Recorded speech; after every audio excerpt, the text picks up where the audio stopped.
இன்றைய இறைவார்த்தை திருத்தூதர் யோவான் எழுதிய முதல் திருமுகத்தில் இருந்து வாசகம்.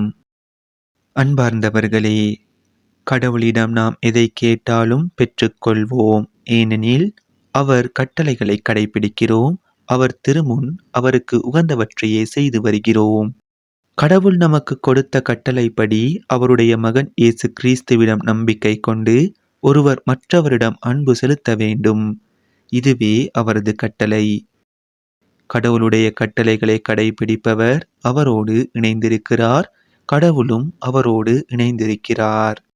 கடவுள் நம்மோடு இணைந்திருக்கிறார் என்பதை அவர் நமக்கு அருளிய தூய ஆவியால் அறிந்து கொள்கிறோம். அன்பார்ந்தவர்களே, தூய ஆவியின் தூண்டுதல் தமக்கு இருப்பதாக சொல்லிக் கொள்ளும் எல்லாரையுமே நம்பிவிடாதீர்கள். அந்த தூண்டுதல் கடவுளிடமிருந்து வருகிறதா என சோதித்தறியுங்கள்.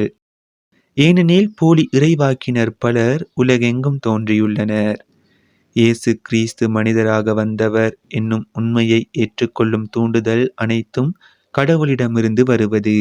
இவ்வாறு கடவுளிடமிருந்து வரும் தூண்டுதல் எது என அறிந்து கொள்வீர்கள். இயேசுவை ஏற்று அறிக்கையிட மறுக்கும் தூண்டுதல் எதுவும் கடவுளிடமிருந்து வருவதல்ல. இதுவே எதிர் கிறிஸ்துவிடமிருந்து வரும் தூண்டுதல். இந்த எதிர் கிறிஸ்து வருவதாக நீங்கள் கேள்விப்பட்டிருக்கிறீர்களே. இதோ இப்போதே அவன் உலகில் இருக்கிறான். பிள்ளைகளே, நீங்கள் கடவுளை சார்ந்தவர்கள்.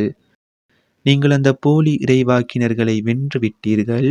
உங்களுள் இருப்பவர் உலகில் இருக்கும் அந்த எதிர் கிறிஸ்துவை விட பெரியவர்.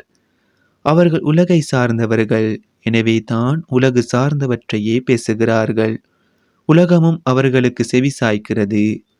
ஆனால் நாம் கடவுளை சார்ந்தவர்கள், கடவுளை அறிந்து கொண்டோர் நமக்கு செவி சாய்க்கின்றனர். கடவுளை சாராதோர் நமக்கு செவி சாய்ப்பதில்லை.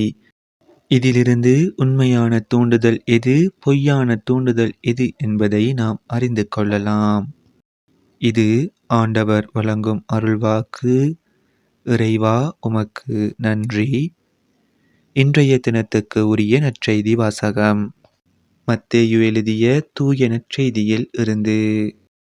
அக்காலத்தில் யோவான் கைது செய்யப்பட்டதை இயேசு கேள்விப்பட்டு கலிலேயாவுக்கு புறப்பட்டு சென்றார். அவர் நாசரேத்தை விட்டு அகன்று செபுலோன், நப்தலி ஆகிய இடங்களின் எல்லையில் கடலோரமாய் அமைந்திருந்த கப்பர்நாகுமுக்கு சென்று குடியிருந்தார். இறைவாக்கினர் எசாயா உரைத்த பின்வரும் வாக்கு இவ்வாறு நிறைவேறியது. செபுலோன் நாடே, நப்தலி நாடே, பெருங்கடல் வழி பகுதியே, யோர்தானுக்கு அப்பாலுள்ள நிலப்பரப்பே, பிற இனத்தவர் வாழும் கலிலேய பகுதியே, காரிருளில் இருந்த மக்கள் பேரொளியை கண்டார்கள். சாவின் நிழல் சூழ்ந்துள்ள நாட்டில் குடியிருப்போர் மேல் சுடரொளி உதித்துள்ளது. அது முதல் இயேசு, மனமாறுங்கள், ஏனெனில் விண்ணரசு நெருங்கி வந்து விட்டது என பறைசாற்றத் தொடங்கினார். அவர் கலிலேய பகுதி முழுவதும் சுற்றி வந்தார். அவர்களுடைய தொழுகை கூடங்களில் கற்பித்தார். விண்ணரசு பற்றிய நற்செய்தியை பறைசாற்றினார். மக்களிடையே இருந்த நோய் நொடிகள் அனைத்தையும் குணமாக்கினார். அவரை பற்றிய பேச்சு சிரியா நாடு முழுவதும் பரவியது. பல்வேறு பிணிகளாலும் வாதைகளாலும் வருந்திய நோயாளர், பேய் பிடித்தோர், மதிமயங்கியோர், முடக்குவாதமுற்றோர் ஆகிய அனைவரும் அவரிடம் அழைத்து வரப்பட்டனர். அவர் அவர்களை குணமாக்கினார். ஆகவே கலிலேயா, தெக்கப்போலி, எருசலேம், யூதேயா, யோர்தானுக்கு அக்கரை பகுதி ஆகிய இடங்களிலிருந்து வந்த மக்கள் பெருந்திரளாய் அவரை பின்தொடர்ந்தனர். இது நம் கிறிஸ்து இயேசு வழங்கும் வாழ்வு தரும் நற்செய்தி. கிறிஸ்துவே, உமக்கு புகழ். இன்றைய தினத்துக்கு உரிய சிந்தனை துளிகள். பொய்மையிலிருந்து மெய்மைக்கும், அழிவிலிருந்து மீட்புக்கும் மனம் மாறி வருவதற்கான அழைப்பை இறைவன் நமக்கு கொடுக்கின்றார்.